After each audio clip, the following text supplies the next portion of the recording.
السلام علیکم ورحمۃ اللہ وبرکاتہ۔ سورۃ الکہف، پارہ نمبر 15، آیت نمبر 35 سے لے کے 38 تک کی تلاوت کر رہی ہوں۔ اعوذ باللہ من الشیطان الرجیم،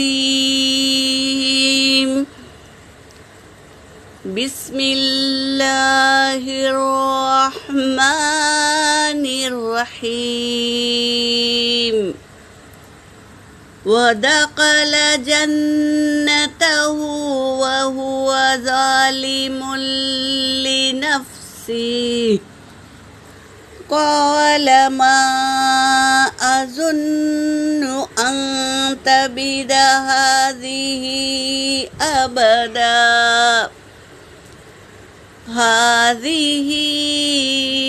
أبدا وما أظن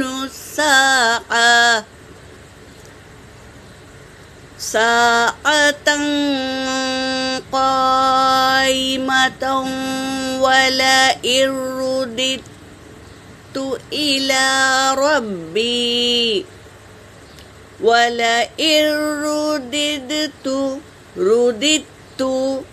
إلى ربي لأجدن خيرا منها۔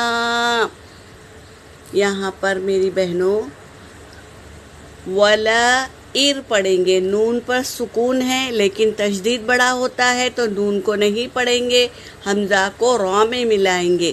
ولا ار اور رو دت، دال کو تا میں ملائیں گے، یہاں پر بھی دال پہ سکون ہے، اس کو نہیں پڑھیں گے بلکہ تا پر تشدید ہے، تشدید بڑا ہوتا ہے تو رودت تو اس طرح پڑھیں گے۔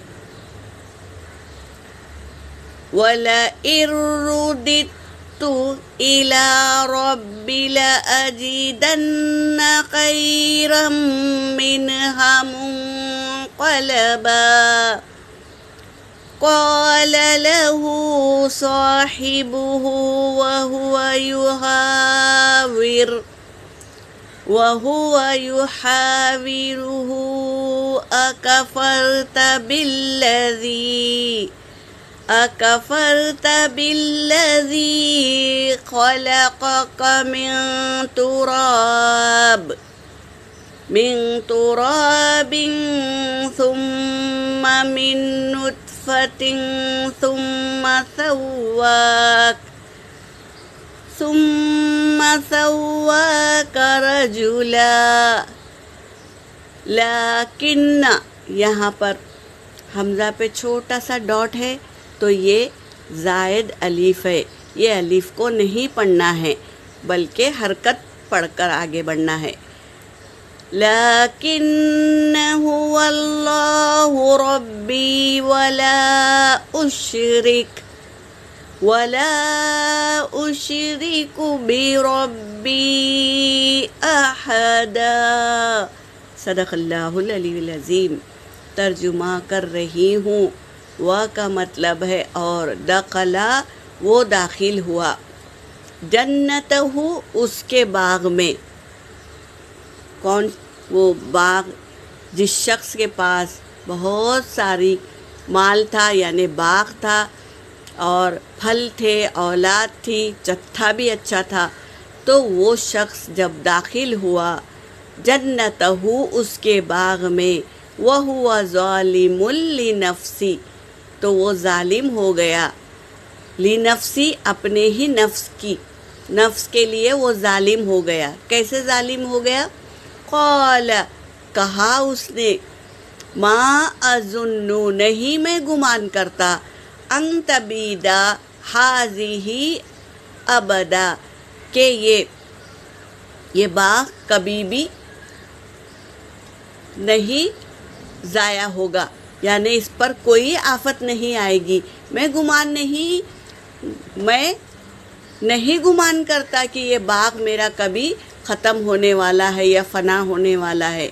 یہ کہہ رہا ہے وما اظن الساعۃ، اور نہیں میں گمان کرتا کہ قیامت قائمتن قائم ہونے والی ہے، یعنی قیامت کا واقع ہونے سے بھی وہ انکار کر رہا ہے، اور باغ کی نعمتوں کو کبھی ختم نہیں ہوگی، یہ ایسا گمان کر رہا ہے۔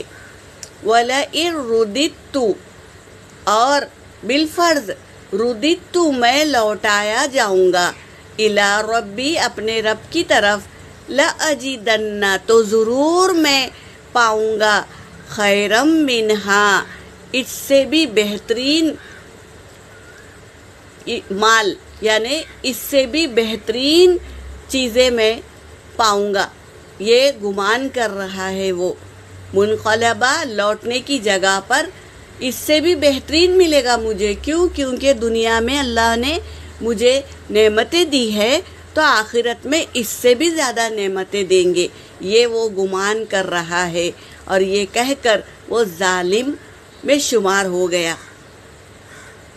قال تو اس کے دوست نے کہا، رفیق نے کہا، جس کے پاس کوئی بھی مال نہیں ہے لیکن وہ ایمان والا ہے اور یقین والا ہے، تقوی والا ہے، تو وہ کہہ رہا ہے، قال اس نے کہا، لہو اس سے، صاحبہ اپنے دوست سے، وہو یحاورہ اور وہ باتوں باتوں میں کہنے لگا، اکفرتا کیا تم انکار کرتے ہو، بالذی اس کا، خلقہ کا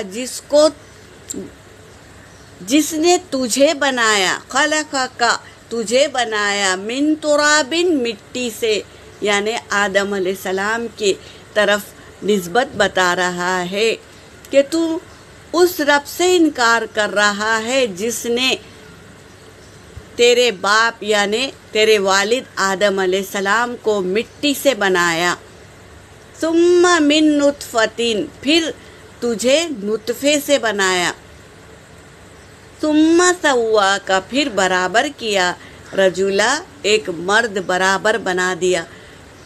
اللہ تبارک تعالیٰ نے ہی تو آدم علیہ السلام کو بنائے اور ان کے ذریعے سے ہم پیدا ہوئے، اور اللہ تبارک تعالیٰ ایک مرد بنایا تجھے، یہ کہہ رہا ہے وہ شخص۔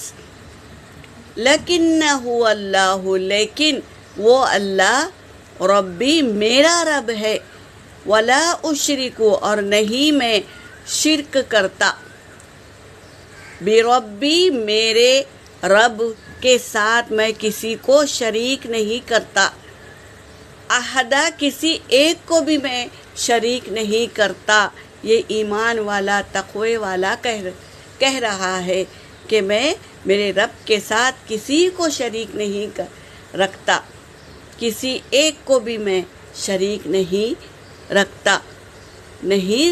رکھتا میں اللہ کے ساتھ کسی کو شریک، یہ کہہ رہا ہے، یہ بتا رہا ہے کہ تو انکار کرتا ہے اس رب کی جس نے تجھے مٹی سے بنایا اور پھر نطفے سے تجھے بنایا اور برابر مرد بنایا، اس کے رب سے تو انکار کر رہا ہے۔ میں انکار نہیں کرتا، میرا رب وہ ہے جو ساری مخلوق کو پیدا کیا اور اس کو مال عطا کیا، عزت عطا کیا، چتھا عطا کیا، یہ اللہ کی نعمتیں ہیں۔ جب ہمیں مل جائے تو اس کا شکر ادا کرنا چاہیے، تکبر نہیں کرنا چاہیے۔ وہ شخص تکبر کر رہا تھا تو یہ ایمان والا کہہ رہا ہے کہ میں کسی کو میرے رب کے ساتھ شریک، کسی ایک کو بھی میرے رب کے ساتھ میں شریک نہیں کرتا۔ یہاں پر میری آیت ہو گئی۔ وآخر الدعوانا ان الحمد للہ رب العالمین۔